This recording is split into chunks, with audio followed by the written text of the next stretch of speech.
Hola, bienvenido al segundo capítulo de esta serie. En esta ocasión nuestro texto base será Génesis 1.1 y Génesis capítulo 2, verso 3. Para una mejor comprensión de este video, te animo a que leas dichos capítulos porque no veremos como tal el texto, sino solamente puntos específicos. Comenzamos. El libro de Génesis fue escrito por Moisés alrededor del siglo XV a.C., después del éxodo de Egipto, cuando Israel acampaba en el monte Sinaí. Este fue el periodo en que Dios estableció su pacto con su pueblo y le entregó la ley. Génesis fue escrito no mientras Israel estaba esclavo en Egipto, sino después de su liberación, cuando Dios estaba formando a Israel como una nación santa y apartada. Ahora bien, ¿por qué Moisés escribe Génesis en este contexto? Número 1, para recordarle a Israel su identidad, que no eran un pueblo sin historia. Su origen estaba en Dios, el creador y señor del universo. Número 2, para confrontar la idolatría egipcia. Israel había estado expuesto a siglos de politeísmo egipcio. Génesis 1 refuta esas creencias y proclama que solo Yahweh es Dios. Número 3, para preparar a Israel para la tierra prometida. Moisés escribe Génesis para afirmar la soberanía de Dios sobre la creación y la historia, asegurándoles que Él cumpliría sus promesas. Por tanto, Génesis 1 a Génesis capítulo 2, verso 3 no es solo un relato de la creación, sino una declaración teológica contra el paganismo. Moisés instruye a Israel en un momento clave de la historia, estableciendo la verdad de que Dios es el creador, rey y redentor de su pueblo. Hemos visto nuestro primer punto, ahora pasemos al segundo punto. La Biblia inicia con autoridad. Dios creó. El primer versículo de la Biblia no da lugar a discusión ni debate. En el principio creó Dios los cielos y la tierra. Génesis 1.1. ¿Por qué es tan importante esta declaración? La declaración no comienza con argumentos filosóficos, no intenta probar la existencia de Dios. Dios es presentado como un hecho absoluto. Dios es el sujeto de la primera oración. No hay un consejo de dioses, no hay fuerzas cósmicas en el conflicto. Dios actúa con soberanía y poder absoluto. Dios revela su suprema autoridad. Dios no consulta a nadie, no comparte su poder con otras deidades. No existe ningún ser igual o superior a Él. La Biblia empieza con Dios como la fuente, la causa y el propósito de todo. Desde la primera frase, Moisés establece que Dios es el único creador y soberano.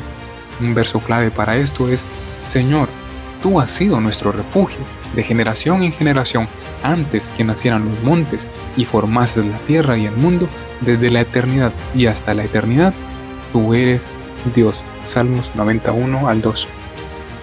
Punto número 3. Génesis 1 versus las creaciones paganas de Egipto y Babilonia. Moisés escribió Génesis en un contexto donde las naciones vecinas tenían mitos de la creación llenos de caos, guerras entre dioses y magia. Las creencias que habían en Egipto era de que el sol, Ra, es el dios supremo. Los dioses crean el mundo a partir de su propio cuerpo o saliva. Los faraones son dioses encarnados con autoridad divina. La respuesta que da Génesis 1 a esto es que Dios no crea a partir de sí mismo, sino por medio de su palabra. Dijo Dios: sea la luz, y fue la luz. El sol no es un dios, sino que es una simple creación de Dios. El único soberano verdadero es Dios mismo, no el faraón. Y cuando Israel estuvo en Babilonia, conocieron los dioses locales y sus historias de la creación, donde el universo surge en un conflicto entre dioses. El dios Marduk mata a la diosa Tiamat, diosa del océano, y con su cuerpo crea el cielo y la tierra. El ser humano es creado como esclavo para servir a los dioses. La respuesta que da Génesis 1 a esto es de que Dios no necesita luchar contra ningún otro ser. No hay caos ni guerra entre dioses. La humanidad no es esclava de Dios, sino su imagen en la tierra. Según estas religiones, los humanos fueron creados como esclavos de los dioses. En mitos como el Emuna Elish o en la epopeya de Atrates, los dioses crean a los humanos para hacer trabajos pesados, proveerles alimento y servirles en adoración, sin dignidad ni propósito más allá de la sumisión. En el mundo antiguo, los reyes colocaban estatuas como símbolos de su dominio. De manera similar, al crearnos a su imagen, Dios nos dio el honor y la responsabilidad de gobernar su creación en su nombre. Varón y mujer recibieron esta autoridad, siendo llamados a multiplicarse, llenar la tierra y sojuzgarla. ¿Qué dice la Biblia? Génesis 1:26 y 27 nos muestra una visión completamente diferente. Los seres humanos no son esclavos de Dios, sino sus representantes en la tierra. Dios los crea a su imagen y semejanza, otorgándoles dignidad, propósito y autoridad para gobernar la creación en su nombre.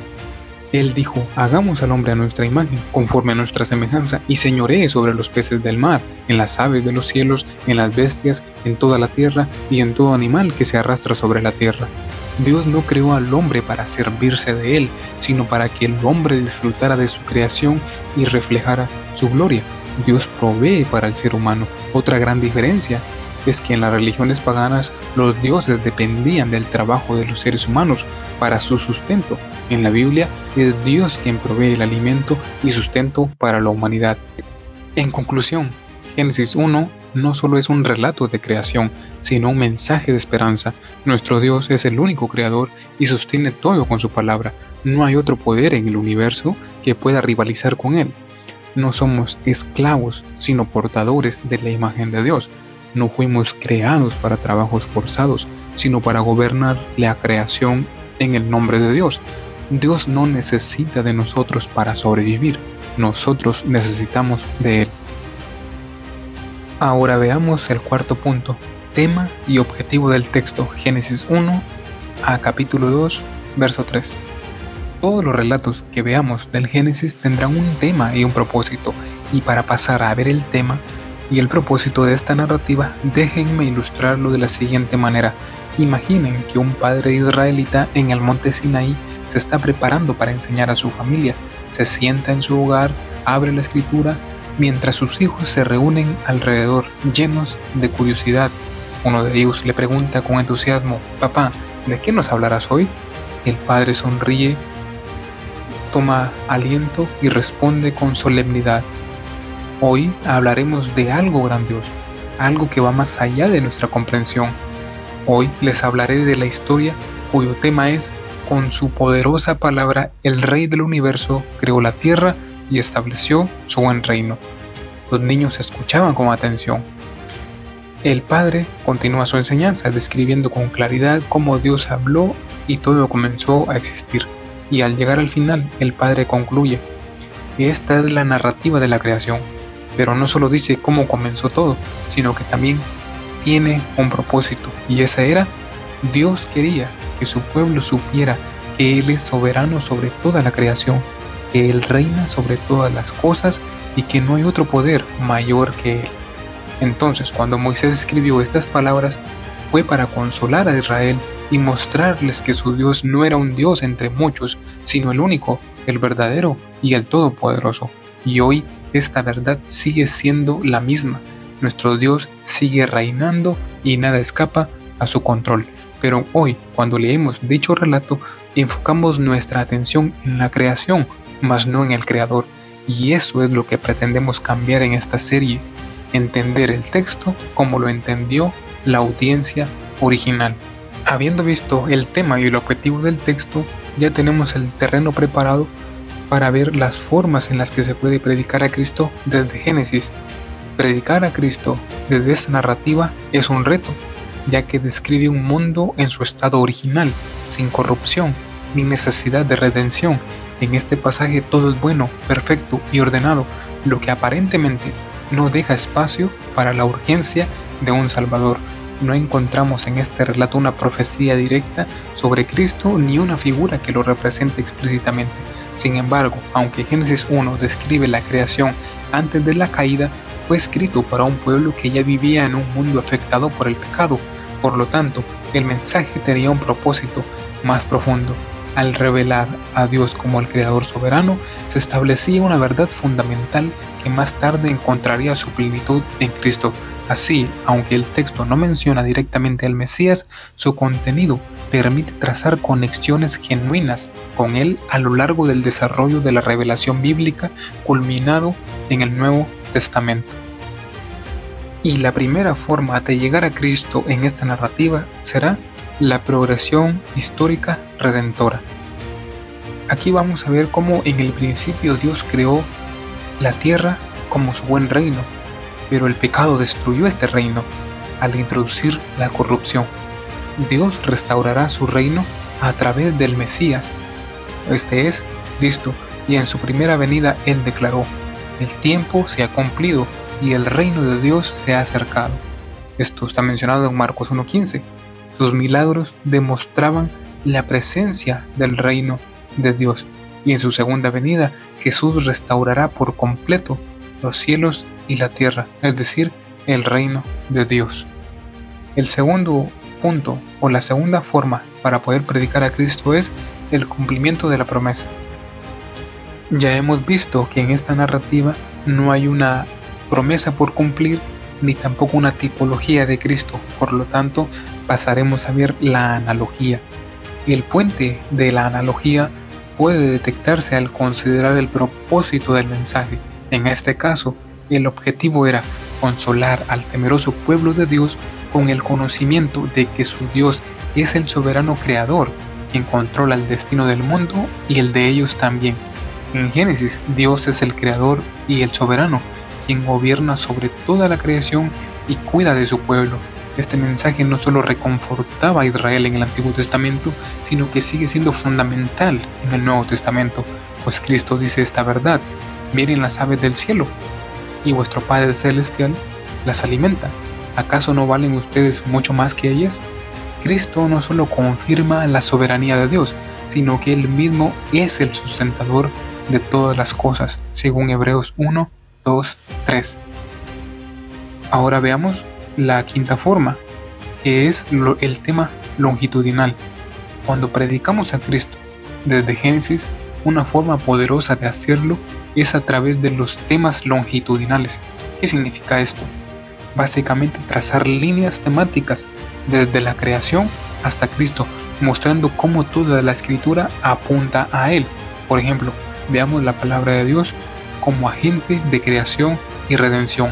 En Génesis, Dios crea el mundo con su palabra. Dios dijo y fue hecho. Luego Dios llama a Abraham, sacándolo de su entorno pagano con su palabra. En el Sinaí, Dios da los 10 mandamientos, formando a Israel como su pueblo. Los profetas anuncian juicio y restauración con la misma palabra de Dios. Y en la plenitud del tiempo, Jesús viene como la palabra encarnada, estableciendo el reino de Dios en la tierra. ¿Ven el patrón? Desde el principio la palabra de Dios crea, llama, forma, juzga, restaura y finalmente se encarna en Cristo. Otro tema clave es la bondad de la creación y su restauración en Cristo. Dios creó el mundo y vio que era bueno. A pesar de la caída, los salmos siguen alabando la creación de Dios. Y el Nuevo Testamento, Jesús comienza a restaurar la creación con sus milagros y finalmente, en el día del juicio, Dios liberará a toda la creación de la esclavitud de la corrupción, según Romanos 8, 21. Otro tema longitudinal sería la imagen de Dios en el hombre. Desde Génesis, los humanos son creados a su imagen, pero esta imagen alcanza su clímax en Cristo, quien es la imagen del Dios invisible. Otra de las formas de predicar a Cristo en el Nuevo Testamento es utilizando las referencias del Nuevo Testamento. Muchas veces los escritores del Nuevo Testamento citaron o aludieron a la creación para mostrar su relación con Cristo. Por ejemplo, Génesis 1:1 dice: en el principio creó Dios los cielos y la tierra. Ahora escuchen lo que Juan dice. Juan 1:1: en el principio era el verbo, y el verbo era con Dios, y el verbo era Dios. ¿Notan la conexión? Y no solo eso, sino que Juan 1:3 continúa diciendo: todas las cosas por Él fueron hechas, y sin Él nada de lo que ha sido hecho fue hecho. Esto nos muestra que Cristo no es solo un maestro o profeta, sino el mismo creador. Hebreos 1:2 refuerza esta verdad al decir que Dios hizo el universo por medio de Cristo. Así que cuando predicamos Génesis 1:1, no estamos solo hablando de la creación del mundo, sino de Cristo como su autor y sustentador. También en Génesis encontramos la frase Dios dijo, repetida varias veces. Dios dijo, Dios dijo, Dios dijo. mostrando el poder creativo de su palabra. Esto se refleja en 2 de Pedro 3:5, donde dice que fueron hechos por la palabra de Dios los cielos. No tenemos un contraste en esta narrativa, por lo tanto pasaremos a una aplicación práctica. No tememos a las fuerzas del caos, pues Dios sigue siendo soberano. En Cristo, el mismo que creó el mundo, hallamos descanso y restauración. Dios tiene el control del universo y de nuestras vidas. Y una frase clave que concuerda con todo esto que hemos visto es: la palabra de Dios, Jesús, creó este mundo, y la palabra de Dios, Jesús, redimirá este mundo. Y bien, eso ha sido todo por hoy. Espero les haya gustado. El tema y el objetivo les pueda ayudar a predicar a Cristo por medio de esta narrativa, que les ayudará a centrarse en el Creador y no en la creación, a entender cómo Israel recibió este mensaje allá en el monte Sinaí o cuando estuvieron en Babilonia. Hasta la próxima. Bendiciones.